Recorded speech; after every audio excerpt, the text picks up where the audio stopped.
नमस्ते दोस्तों, जय श्री राम। नवरात्रि का पवित्र समय शुरू होने वाला है, लेकिन क्या आप जानते हैं कि भगवान राम ने भी माता दुर्गा की शक्ति पाने के लिए नवरात्रि का व्रत रखा था। आज हम आपको वो अनसुनी कहानी सुनाने जा रहे हैं, जब भगवान राम ने अपनी आँख तक माता को अर्पित करने की ठान ली थी। ये कहानी आपका दिल छू लेगी और आपकी भक्ति को और गहरा कर देगी, तो वीडियो में अंत तक बने रहें। तो चलिए शुरू करते हैं आज की ये कथा। जय माता दी। बात उस समय की है जब भगवान राम अपनी वानर सेना के साथ लंका की ओर बढ़ रहे थे। सीता माता को रावण ने हर लिया था और राम का एकमात्र लक्ष्य था सीता को वापस लाना और अधर्म का नाश करना।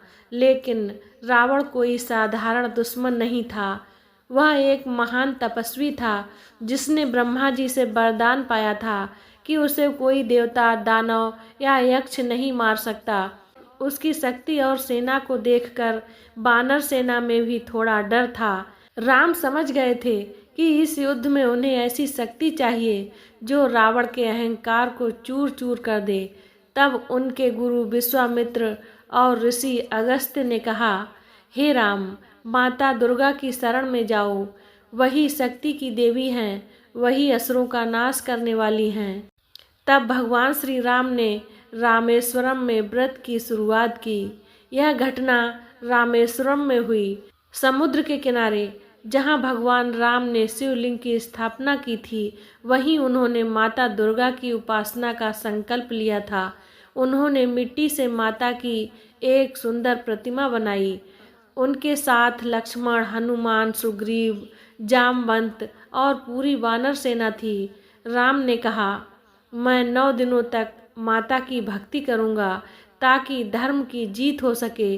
और इस तरह शारदीय नवरात्रि का व्रत शुरू हुआ। तो प्यारे मित्रों, भगवान श्री राम की 9 दिनों की पूजा के बारे में विस्तार से सुनिए। पहला दिन, शैलपुत्री की पूजा।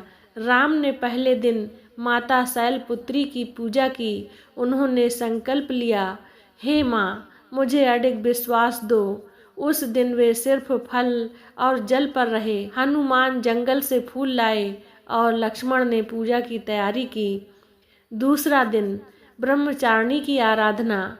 दूसरे दिन भगवान श्री राम ने ब्रह्मचारिणी की पूजा की, जो तप की देवी हैं। राम ने घंटों तक ओम दुम दुर्गायै नमः का जाप किया।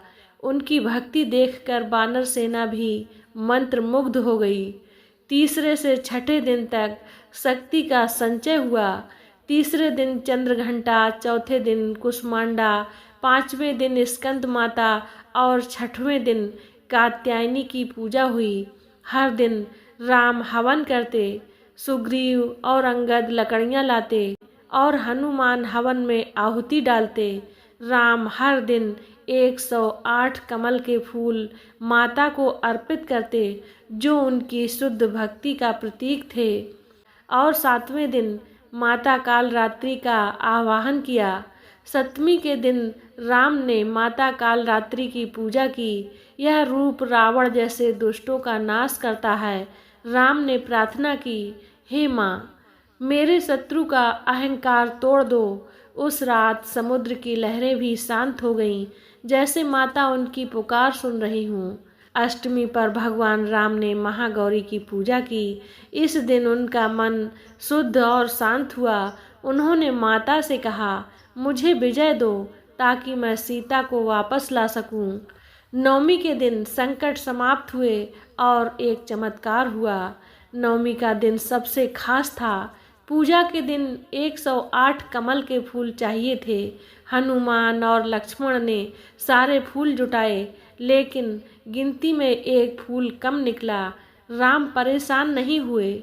उन्होंने सोचा, मेरी आँखें कमल जैसी हैं, मैं अपनी एक आँख माता को अर्पित कर दूंगा।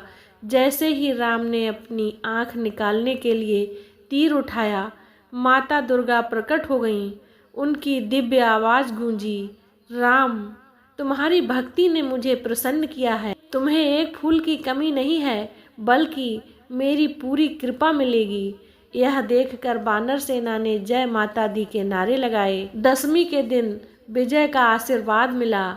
नवरात्रि के 9 दिन पूरे होने के बाद दशमी के दिन माता ने राम को आशीर्वाद दिया।